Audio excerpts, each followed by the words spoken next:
Okay, everyone, welcome back to the Chasing the Monster podcast. And alongside Luis Gomez, I'm your host, David Karras. Co-host. We're co-hosts here. We're on the same level here. What am I talking about? But because I'm doing the intro, that's a good sign. Back-to-back podcasts with me doing the intro. That means the Red Sox finally won a series in Bless. 2026. Yes, absolutely. Um, we're going to talk about it all. Break down the last three games against the Brewers. As you can see in the bottom ticker here, the Red Sox won two of the three games against Milwaukee, winning the latter two games. But before we get into that, Lewis, how are you feeling? Feeling more positive about the Boston Red Sox. To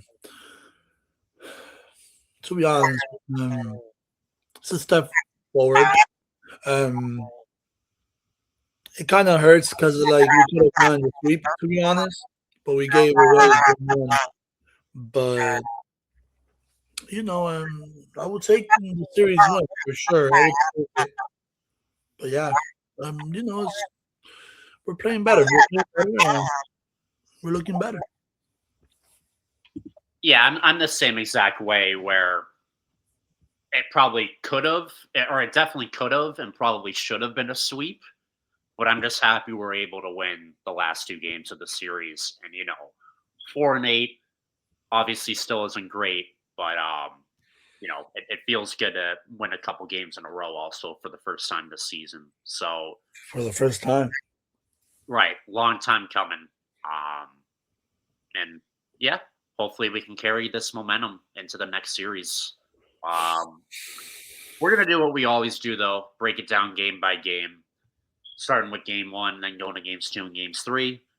Game one, the Brewers would end up winning this one 8-6. Happened this past Monday. Um, neither bullpen could really hold the leads. Um, we jumped out on top. And apologies to the viewers if my voice sounds very raspy. I'm dealing with some allergies here. This podcast is sponsored by Zyrtec. Zyrtec better pay me for that product placement right there. But it's like I got a it's like I got a slippery frog in my throat. So my voice sounds pretty screwed up here. Um, I've never heard of that. Red Sox in game one jumped out to a 3-0 lead. Contreras Story had a couple RBIs, and this was big for Story. Big storyline, pun intended, in the series for Trevor. This is the first time all year he got dropped to the 5 spot, and it looks like he's going to be staying in the 5 spot in the lineup for at least the foreseeable future. Because every single game in the series in the 5-hole batting, Trevor ended up with 2 RBIs. So, you know, credit to Cora for adjusting very early when something clearly wasn't working, and obviously it wasn't working with Story batting in the 2-hole. And now there's a little bit less pressure on Story where he's in the middle of the lineup rather than at the top of the lineup.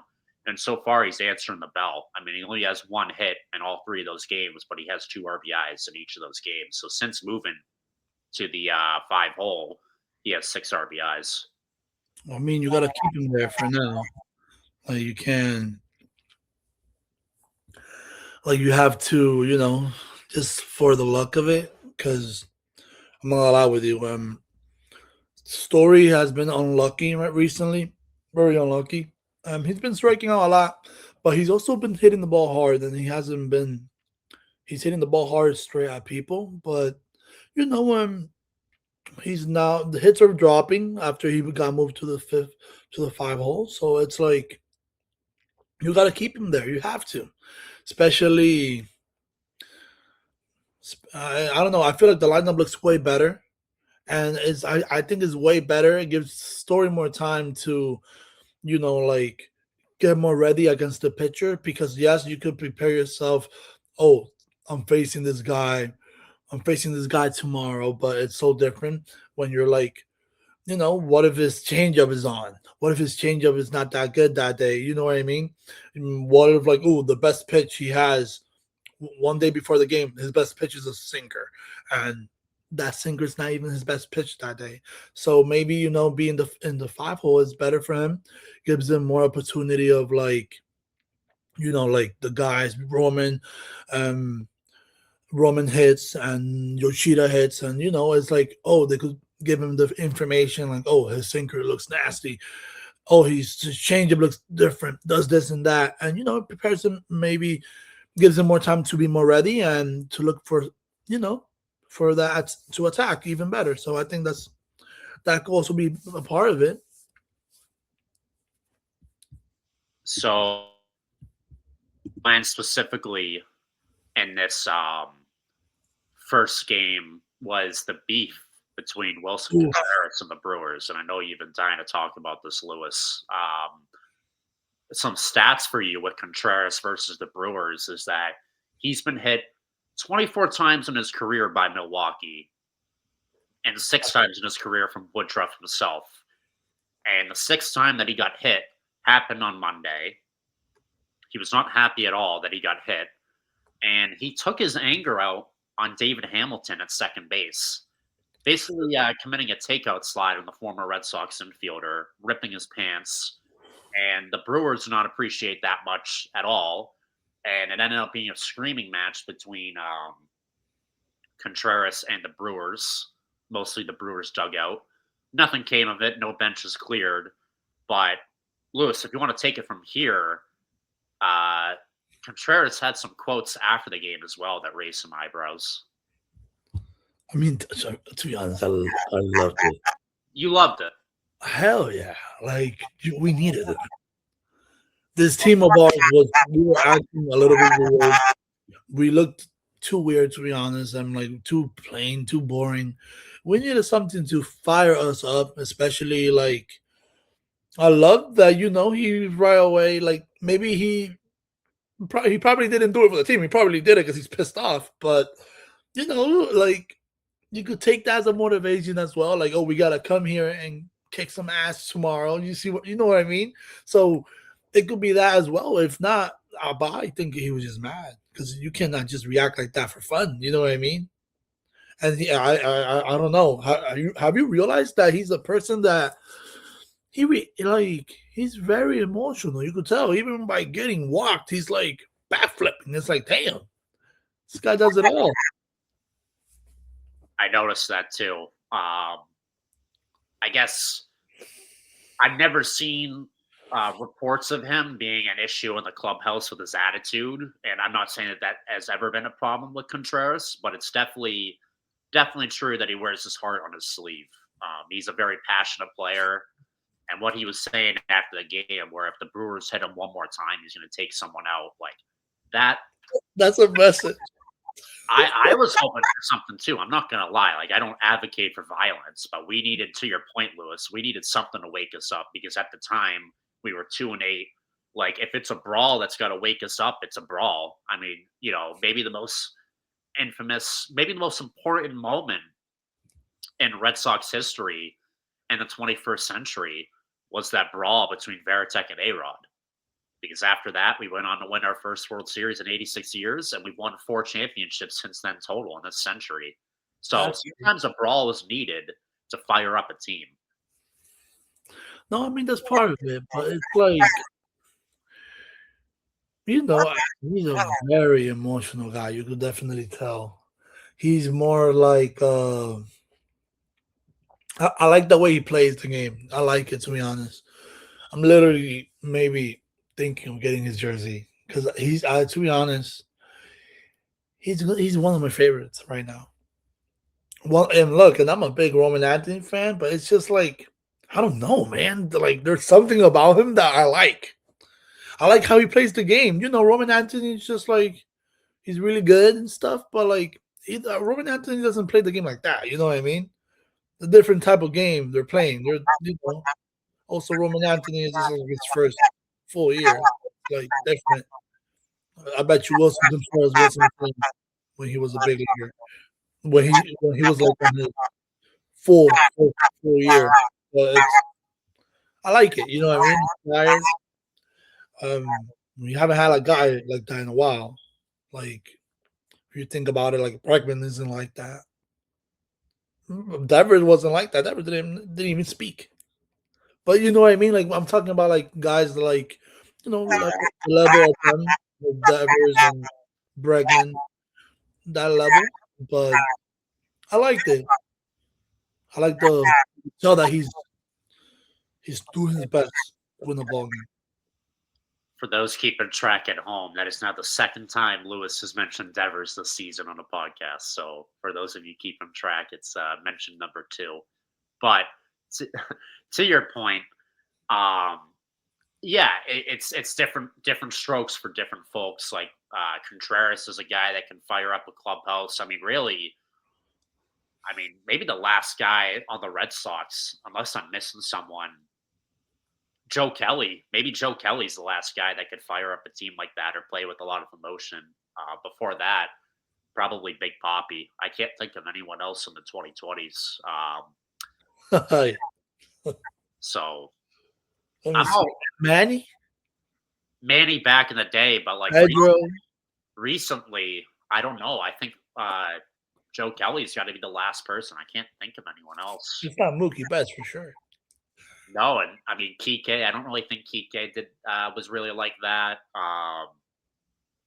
No, No one really. The last guy was Joe Kelly, like 7 years ago, 8 years ago now. my We're God, coming up on the we're coming up on the crazy. 8 year anniversary of Joe Kelly Fight Club. That's crazy, man. Damn, like I can't think of no one. Right. I think Joe Kelly's probably the last person. I think you're right. I think you're right. Yeah. Besides whatever it was, 2 or 3 years ago when Chris Martin remember he like made the benches clear against the Blue Jays or Rangers and he was like yelling at them because he thought that they were stealing his signs. But like Chris Martin is not you don't think of Chris Martin being an emotional guy. Like, I mean, Joe Kelly's emotional for a good soundbite, but like that came out of nowhere. Chris Martin that game. Yeah, I saw it in Netflix. Do you remember that or no? The Netflix, the Clubhouse. I still got to watch that documentary. Did they talk about it? In that fight, exactly. Chris Martin was like telling them, "Welcome to the big leagues." They're like, "Bit." Can I say a bad word? Can I say it? It's your podcast. So Chris Martin was like, "Welcome to the big league, bitches." It's like he's like standing there, like literally yelling at everyone. It's just a short. It's just short, like it's a short, like they show it quick. It's not like they talk about that. It's just him screaming that. You can tell that that's making the fight. After they're pushing him back to the big leagues. But it's crazy though. And I'm a big fan of it though. Especially that home run. You saw that home run he hit? He looked back At right the away. end of the game, He that was looked at them. There, that was a frustration homer. I'll take that. I mean, it didn't matter at the end of the day. We still lost, but I'll take that frustration homer. he's like you could tell, I mean, I'm not gonna lie with you. I like that he responds back. Not just with words, with a bat. He responds. Because the next at bat against Waldorf, how you say his name? Brandon. His next at bat was a double. You see what I mean? Like, even though it wasn't like 100 miles per hour double, it was a double. He found the hole. You know what I mean? There was no one, and the RBI scored as well. It's like I'd rather that than a strikeout. Imagine striking out after making that big ass problem. That's the only thing that would have pissed me off is if we got into a brawl and Contreras gets suspended, we would have lost him for a few games. And Contreras has actually been playing pretty well to start the season. So that's the only thing that would have made me mad if we lost Contreras to a brawl. But back to Yeah, the game, he's been getting on base. He has played 12 games. He's been on base out of the 12 11 times. right? So we need that on the field. Back to this game though, it would be 3-0 Red Sox early. Then in the fourth inning, the Brewers would take the lead by scoring 4 runs in a 4-run fourth. Red Sox would have a bad error, and this game would go back and forth for a while. But it wasn't until the top of the eighth that the Brewers won it. Yelich doubled and scored. It was a 2-run eighth inning for Milwaukee, and the big play in this one was Roman Anthony's throwing ability from left field being the Oh, spotlight yet again.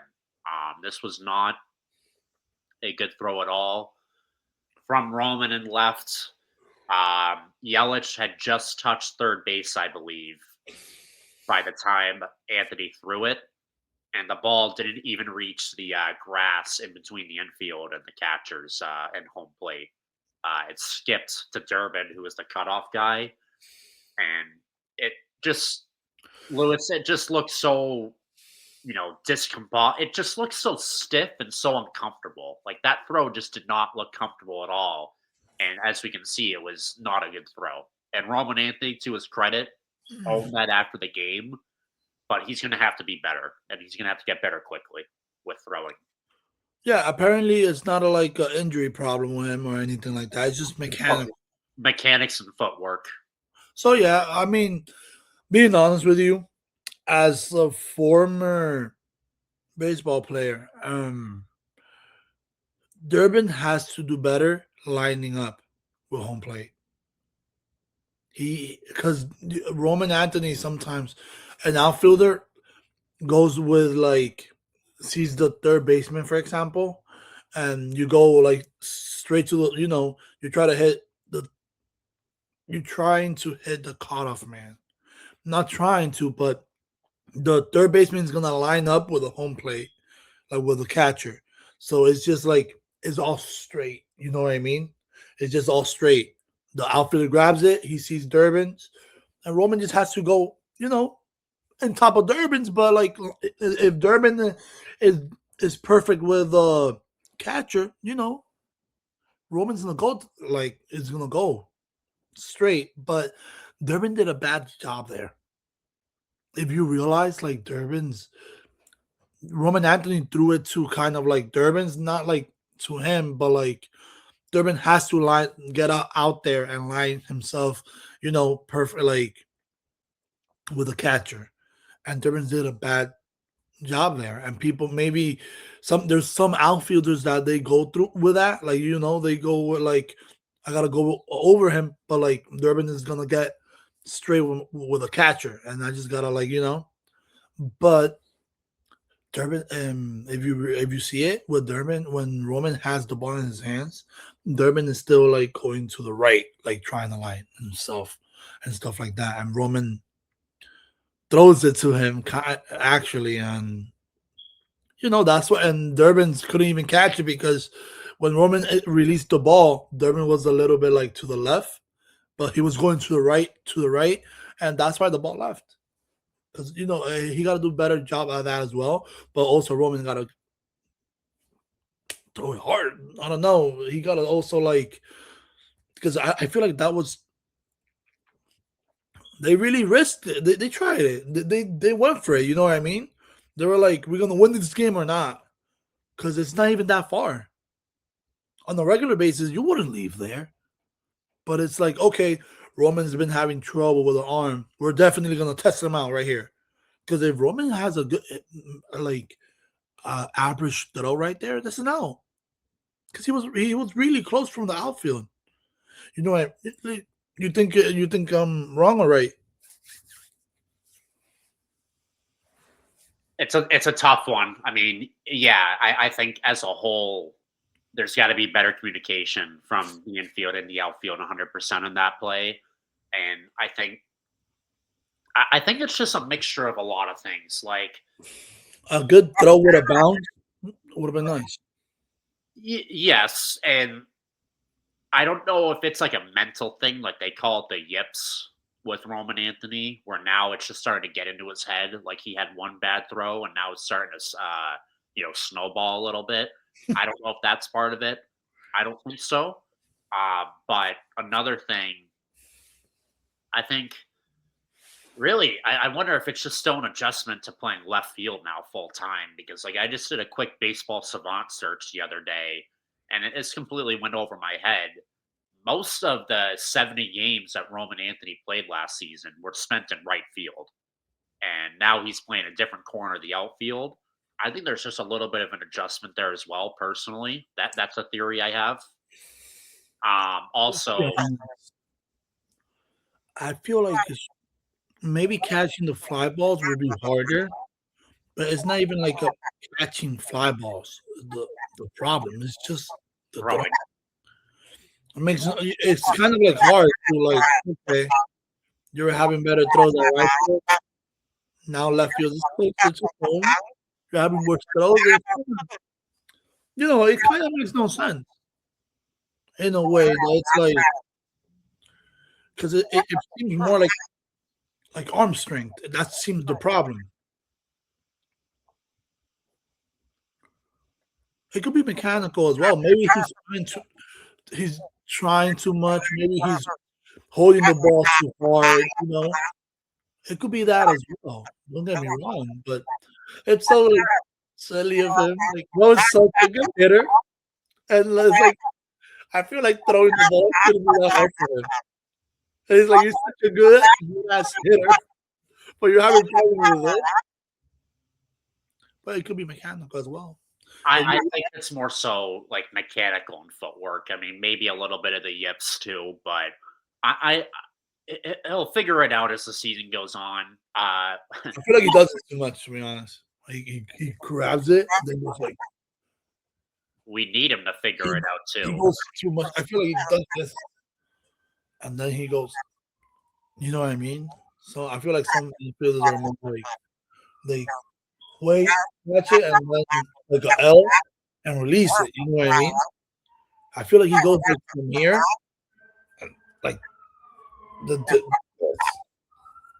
and release it. So, but I'm not a professional outfielder. I didn't even play outfield, but yeah. Yeah, I think. Yeah, I think he's just rushing it. To be honest, Especially now with the people like this being a problem, you could tell it's getting into his head. right? The yips, exactly. I think there's a little bit of mental stuff going on there as well. So he's going to have to figure this out on the fly Yeah, because he's certainly not going to be a 20, 21, 22-year-old DH for the rest of the season. Um, yeah, but as for now, while he's doing that, I will take him to the eight. yeah, I mean, but that's also intentional, to, like, save his legs as well. He did have an injury that prematurely ended his season early last year, so we're being safe with rotating him and Duran and Yoshida into that position. So we'll see what comes of that. Something to keep watching for sure as the Yeah. season goes on. But that was a very ugly throw, and as Lewis alluded to, it reached the backstop. So not just one, but two runs scored on that play, and those would be the two winning runs as the Red Sox couldn't get anything going in their last six tries. And the Brewers would take game one of the series, maybe rather steal game one of the series 8-6. Also, a walk, a walk. No, no, what is it, man? Make them earn it. Right. If they're going to win the game by like by hitting, I'd rather that than just giving the game to them. Like, ooh, getting people on bases for them. Like, hell no. But I mean, I talk like if I have, they don't have a sniper, but we gotta do better here. Like,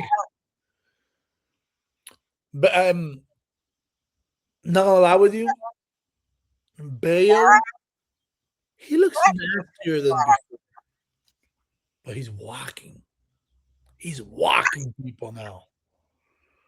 Maybe it could be a mechanic issue, but his stuff is nasty. He's getting more swinging misses. The only problem is that he gets himself in trouble.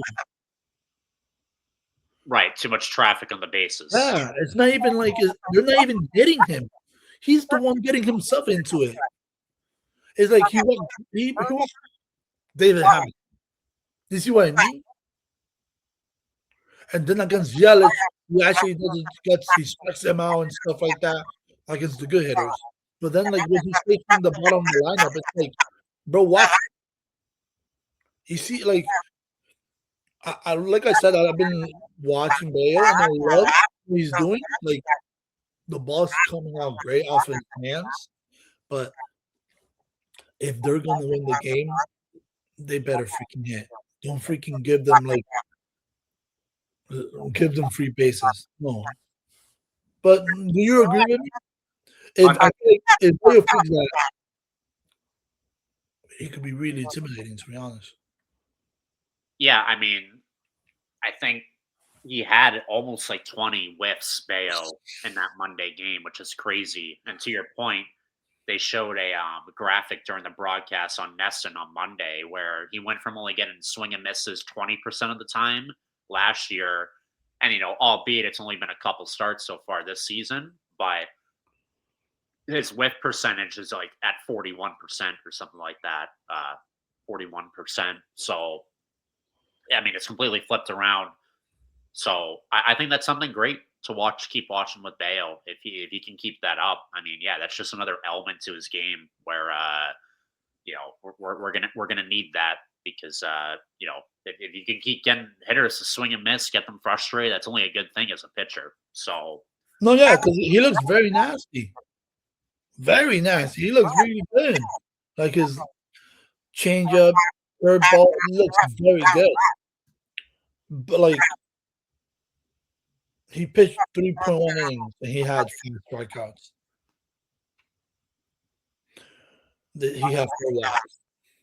right, that's got to change. Can't be giving free base runners. It's like five. They got 5 hits off. And listen, I'm gonna lie with you. He almost had a chance of like getting out of that inning. The last one, he hit. Yelich hit the ground ball, I think, and Durbin's couldn't make the play. It could have been an easy double play right there. It could have A been little a things. play, but it's just like when you get yourself into trouble, no, it's gonna be hard. So we'll talk about game 2 now. Ugh, Red Sox would squeak out a victory, 3-2. thanks the Lord.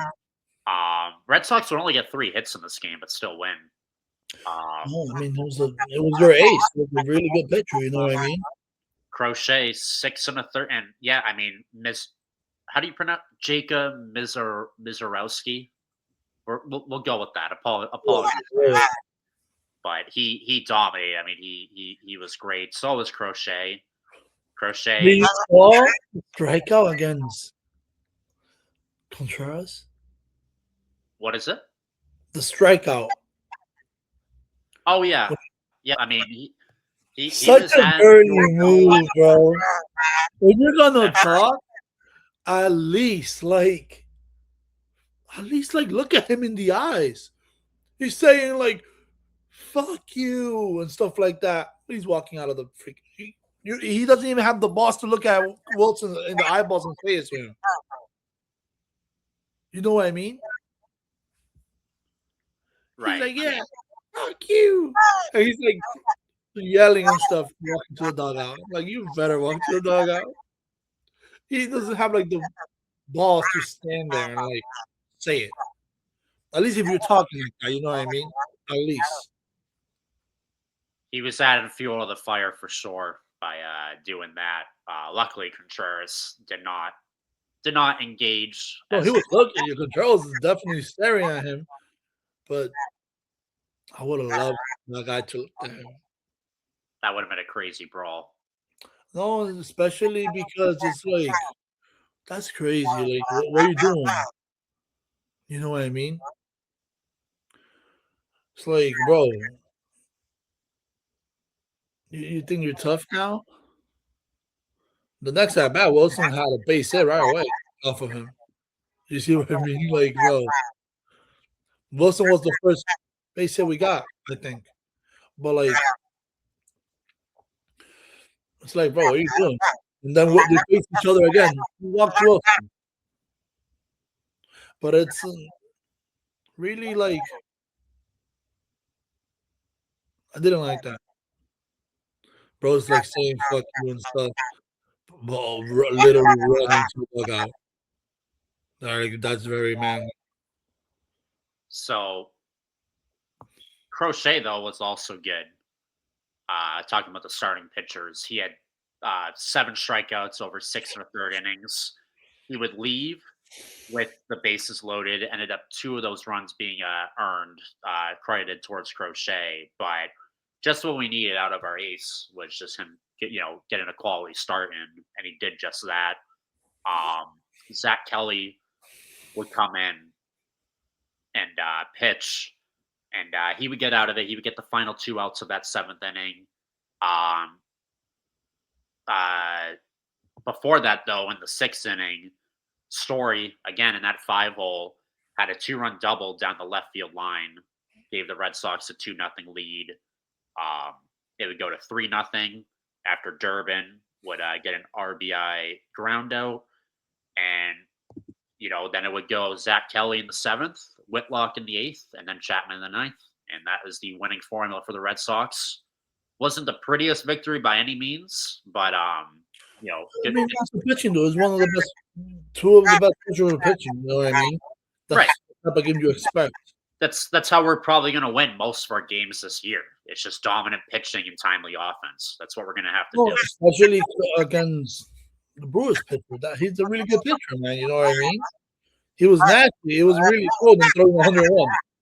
It's not easy, and it was very cold. Apparently, it was freezing. And then we got the rubber match that happened yesterday with yesterday afternoon that the Red Sox would end up taking. They would win 5-0 in their second shutout of the season. And Sonny Gray was the star of the show for me in this one. 6 1/3 shutout innings. Yeah. I mean, he was kind of forgotten about. I feel like after we traded for Oviedo and signed Suarez this offseason, but Yeah. Sonny Gray.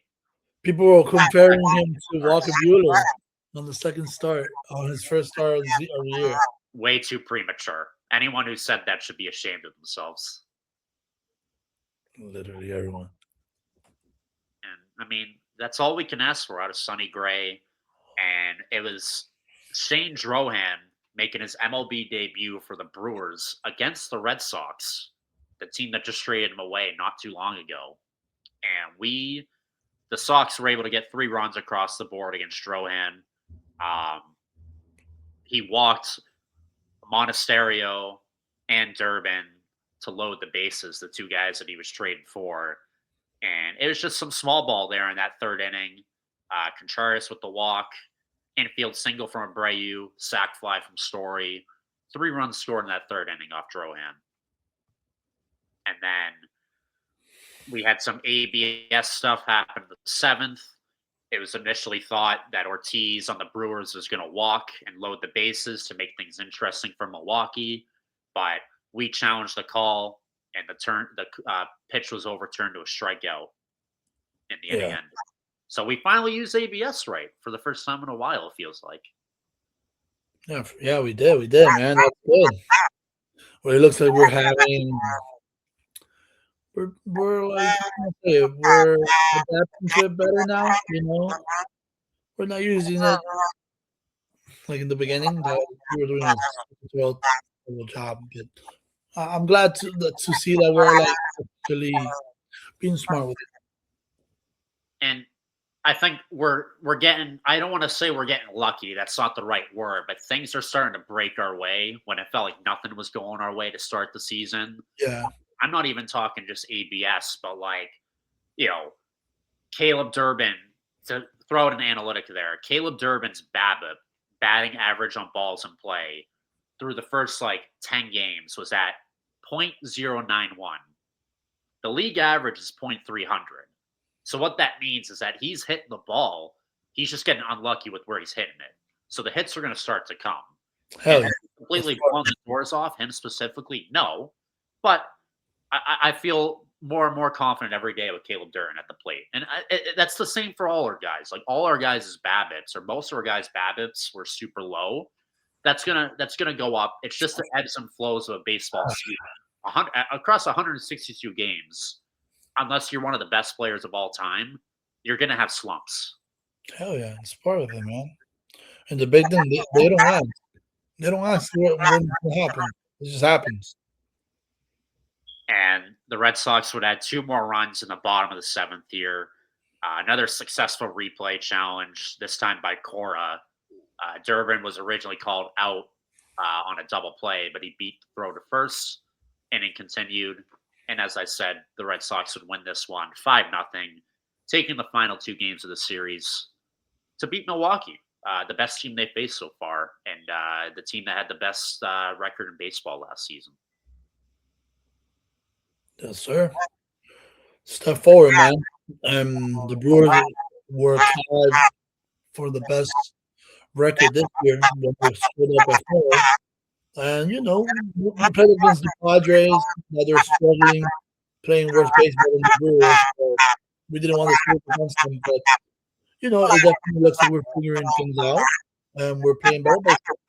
And we played against a team that when they when they went to play, they were tied for the best record in the big league. So that's what it's a sign to keep going, and keep doing our thing. And yeah, it feels a lot better going from 2-8 to 4-8. I mean, obviously we have a lot of work ahead of us, but an overall good series for the Sox. And now we're going to get to this segment for the first time this year. We're happy to be able to do this for the first time this year, but we're going to give our Chasing the Monster Series MVP. We're only going to do this. That's funny. I said series, and Siri went off on my phone. I had to turn that off there. But we're only going to do this when the Red Sox win series. So now is the opportunity to do it. Lewis, who is your series MVP for the Boston Red Sox? I will pick Wilson Contreras. I felt like this series was all about him in a way that, like, the how it started with a fight. Yesterday when the game was over, they interviewed him right away. So, like the beef against Milwaukee, and we lost game 1, but the team responded back, and he was big. He was a big part of that. Like he was a big part of the series win, and I feel like him yelling and stuff like that fired the team up. That could be a part of it. You never know, but he did a really good job this series, and he got on base all 3 games, and he's been looking good. Hopefully, he just keeps going, but for now, I would definitely pick him. For me, I'm going to go Trevor Story. Oh, Story. That's a good one, too. He came in clutch. I feel like it had to have been tough for him to be told that you're getting demoted. I mean, I know he's a team player, but I mean, it's hard for anyone to hear, like, look, you're not playing well enough. We need to make a change because of that. And he handled it with grace, going from the 2-hole to the 5-hole. I mean, again, he's struggling. I think he understands. Like, he didn't light it up at the plate, like hits wise, but he had 2 RBIs in every single game of the series. So he had 6 RBIs across 3 games on the 5-hole. Like 3 singles. Yeah, and big reason why we're able to score runs and win these games. So I'm going with Trevor Story for that reason. I don't know what we do now because me and you are at a deadlock. You voted for one person, I voted for another person. So is there a tiebreaker? Do we go to Griffin, our viewer? No, we gotta do we gotta pick a coin, and we tell Siri to flip a coin. I take heads. You want me to do that right now? Yeah, I take head. Okay, so so heads is Wilson Contreras, tails is Trevor Story. Hey Siri.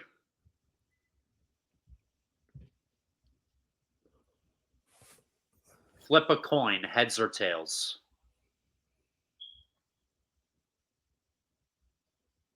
Tails. So Trevor Story. Siri casts a deciding vote. Trevor Story is your first ever. He is portrayed by Canadian actor Stephen Ogg. Ignore that. Trevor's Story. I don't even know what that was. I don't. That stuff about these phones is scary. I don't even know how they came up with that. But It's Canadian something I heard. yeah, a Canadian actor.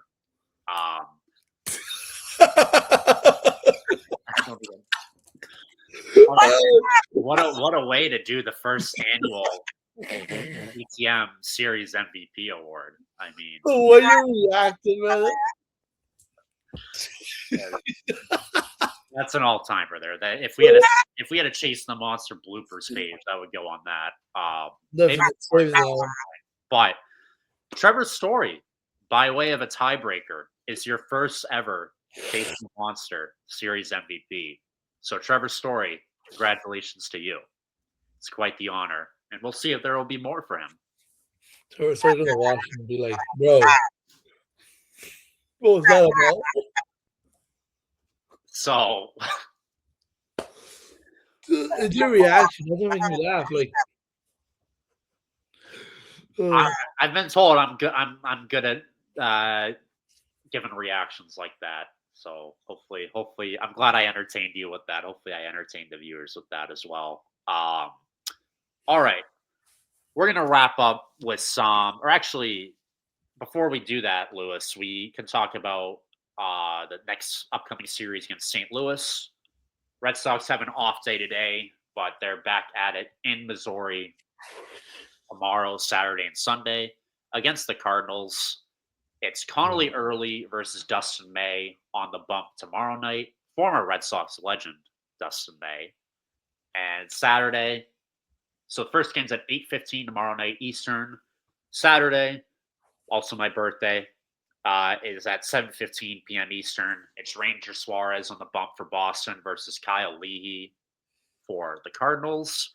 And the series finale is Sunday at 2:15. It's El Nino, Brian Bayo on the bump for Boston versus Andre Palante on the Cardinals. For those that don't know a lot about the Cardinals, what should the Red Sox look out for playing St. Louis? Jordan Walker. He's on fire right now. We could not let him win. We could not let him win the game. We cannot let him beat us. They've been playing good baseball over there, but even though we have better pitching, we have the pitching that could definitely stop them. So, try to keep the moment. We just won the series. Keep going. You know what I mean? We just be a Milwaukee team that's better than the Cardinals. So it's like, if we could beat one of the best teams in baseball, we could definitely beat anyone. Keep that mentality until we got used to winning and winning more and more and more. So we'll have to see what happens. Hopefully the Red Sox can win this series as well. Obviously a big opportunity with the pitching matchup specifically tomorrow against Dustin May, but obviously anything can happen. So we'll have to wait and see with that. Housekeeping news now before we end the podcast. Patrick Sandoval made his first rehab start yesterday. I had the opportunity to go to the game down in Worcester. It's a fun time. I always like going down to Polar Park. If you have the opportunity to go down there, I would check it out. It's a very nice ballpark. Very new ballpark as well. It's only 5 years old, so make sure to get down there if you can. But Sandoval, had an up and down outing, but it was his first start that he had in a game that mattered in like almost 2 years. Yeah. He hasn't had a competitive outing since June 21st, 2024, before yesterday. And he went 3 1/3 innings, giving up 3 hits, 3 walks, and 3 unearned runs for the Blue Sox yesterday. His velocities, I mean, it was very cold yesterday, so take the velocity with a grain of salt, excuse me. But he was starting around like 87, 88, and he finished the outing around 92, 93. So he was figuring it out as he went, got more comfortable. There was traffic every inning on the bases, and he did have a bad throwing error in the first inning, but you know, I'm sure he's gonna get one more, at least one more rehab start next week in Nashville for the Woo Sox. Obviously, he can only be rehabbing for 28 days. So once that rehab stint is up, the Red Sox have to either extend his time on the injured list or bring him to the major league team because he does not have any minor league options left. So we'll see how the next start goes. But I thought for a guy that hadn't pitched in almost 2 years, I was perfectly fine with that outing. He threw 63 pitches and 35 of them were strikes. Well, that's good, man. And, that's part of it. He's building up, building. And other news, Johan Oviedo has been shut down from throwing for at least 6 weeks after consulting with his doctor. And that's where I think it gets more interesting because with him going down, I wonder if that opens up the opportunity for us to bring up Sandoval sooner rather than, obviously we're going to be cautious with Sandoval and his health. But I think had Oviedo been healthy, they would have tried to keep Sandoval down there for as much as possible, maybe extend his time in the IL. But now with Oviedo getting injured, I wonder if we're going to push Sandoval up here once he's ready to help and contribute on the big league team sooner. Yeah. So I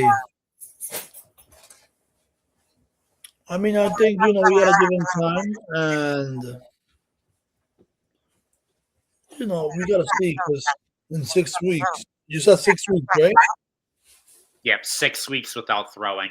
He's been shut down, and then it's if he's ready to throw at the end of 6 weeks, it's going to take at least a couple more weeks for him to build back up. I'm assuming with rehab starts, so we may not be seeing him until at the earliest June. Yeah, because it's like we gotta see him. We gotta see what happens in 6 weeks with his arm and stuff. So it's like then you go from that. And in other exciting news, Cutter Crawford is making a rehab start for Worcester on Saturday. So, this is as much as you hate to hear something like this happening to Oviedo, and specifically Oviedo because he just had Tommy John a couple years ago. The Red Sox have plenty of pitching in the organization to be able to handle this. Yeah, yeah, for sure, especially now. And other than that, Justin Slayton, a lot of pitching news, pretty much almost all pitching news for the Red Sox here. But Justin Slayton was placed on the 15-day injured list, retroactive to April 5th with the right oblique strain. Right now, the Red Sox are saying this is minor, but I had a feeling, I'm sure you had a feeling as well, Lewis, that something like this was coming when Whitlock threw back-to-back days, day one throwing like 27 pitches, and the second day throwing that game 2 when he threw like 20 pitches as well. So, yeah, obviously hope it's minor because Slayton's a big part of the back end of that bullpen, him, Whitlock, and Chapman. So hopefully he can come back here in the next couple of weeks. Hopefully, man. Yeah. Hopefully it's nothing major and something, speedy recovery. And the last piece of news we may have talked about in the last podcast. I forget if we did, so I apologize. But Tristan Casas was down in Fort Myers swinging the bat after he was cleared to swing from his rib injury, and Cora said it did not go well. So it did not? It did not go well. So Casas is going to be sidelined again, from what I understand, and it's going to be a little bit longer until he can get back into game action. You hate to see that. Take your time. I mean, I'd rather have 100% passes than a 50%. No one is rushing him. Right now, we have a basement. We have Wilson, but You do hate yeah, I mean, 'cause you could tell he's a kid who's really talented, but like, you know, that's life. Sometimes you can't do, you just gotta try to help him out. So Cora did say that he's going to go into the doctor for imaging this week, and that's where they're at. So we'll see. It's. I would brace for it being a while, but as you said, we have the depth. So that's all that's going on in Red Sox news, and we will talk to you guys early next week, either Sunday or Monday, with another recap. Hopefully, the Red Sox get another series win. But that's going to do it for us. If you like these videos, hit the like button, subscribe, tell your friends to watch. We'll be back at it again, as I said, early next week. And alongside Lewis, I'm David. I can't, my voice, I'm still struggling, man, these allergies. But have a great day, guys. Go Sox, and we'll talk to you soon. Take care. Peace.